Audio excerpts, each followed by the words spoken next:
Hey guys, this is Mark Pillar. In this video I'm going to show you a new feature which we just made available in the API Engine product that is a part of the Backendless platform. As you might know, API Engine is our container that enables development and runtime of custom services that you can develop in Java, PHP, and very soon in JavaScript using Node.js. The feature allows you to debug your services right on your computer before you deploy it into the cloud. Let me show you how that works.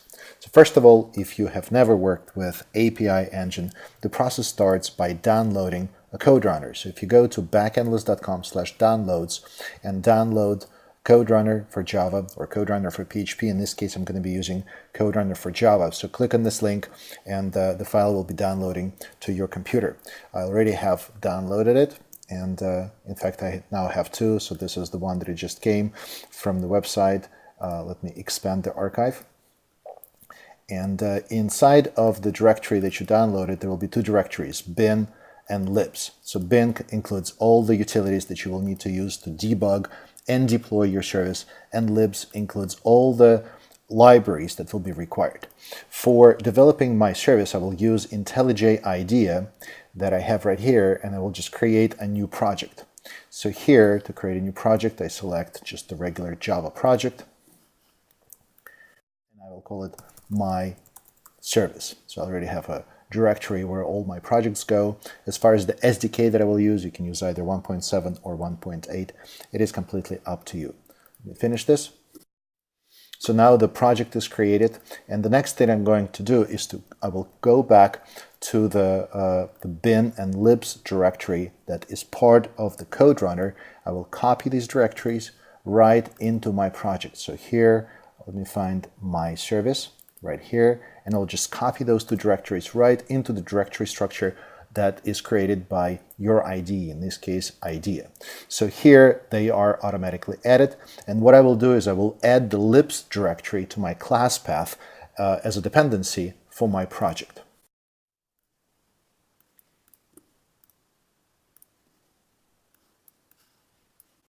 So here it is, I select the libs, which I just copied from CodeRunner, into my directory.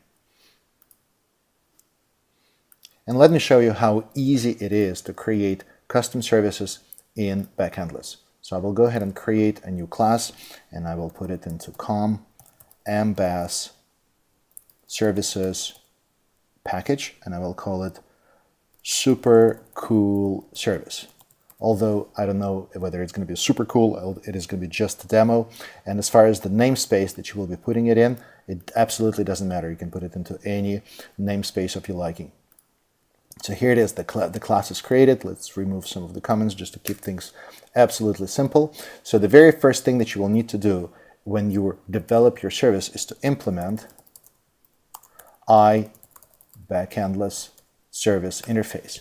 And this interface is just a marker interface. It does not require you to implement any methods. All it does is it tells Backendless that this specific class is a service. So now any public method that you add into the service is going to become a service method that will be available uniformly from REST API, from any native library that Backendless will generate for you, and you can use in your mobile applications to access this specific service. Keep things simple. I will implement a method called say hello, which will accept the name, and we'll turn around and say hello and use that name. Whenever you compile the code for your service, by convention, CodeRunner will be looking for your classes of your service in a directory called classes, which means that if I go to the directory, this is the directory for my service, I will go ahead and create a directory called classes. And also will configure my IDE to output all the compiled classes into a directory called classes. So now if I compile this project, it is compiled. If we go back and check what classes contains, as you can see, it will contain the class for my service. Now, as you can see, the service is super simple. All it does, it implements Backendless service and has a public method. We can actually test to see how that service works with Backendless right there, using either terminal window or in IntelliJ IDEA, there's a built-in terminal window. So for this, I will switch to the bin directory, and the bin directory contains all those utilities that we copied over. And all you need to do is to run coderunner.sh. This starts CodeRunner, and as you can see, it asks you to put application ID for your application, for your Backendless application, right here. So for this, I will switch to my Backendless console and go and get my application ID. Here's application ID, and now it asks for the CodeRunner secret key. It is also available in the Manage App Settings. So here it is, CodeRunner secret key. We'll copy that and put it right here. So now CodeRunner inspects all the classes that make up your service.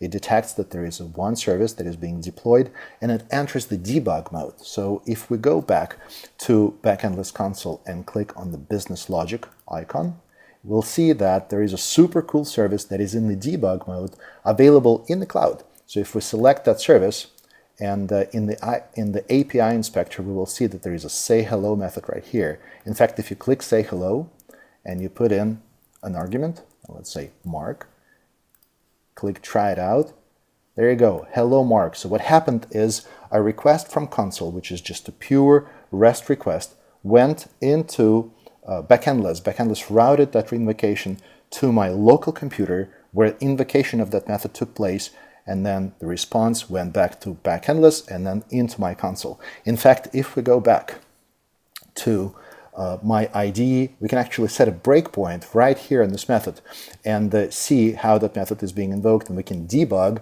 in this case, my local service right here in my IDE before it is being deployed to production.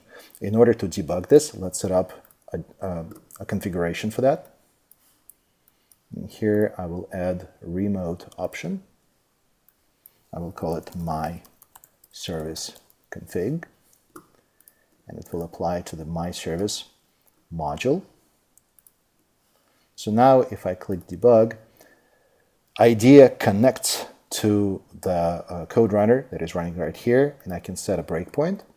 And if I go back to console and invoke this method again, click try it out, there you go, the breakpoint is hit, and we can actually see that the name argument is Mark. So here we can just start debugging of the methods of your service.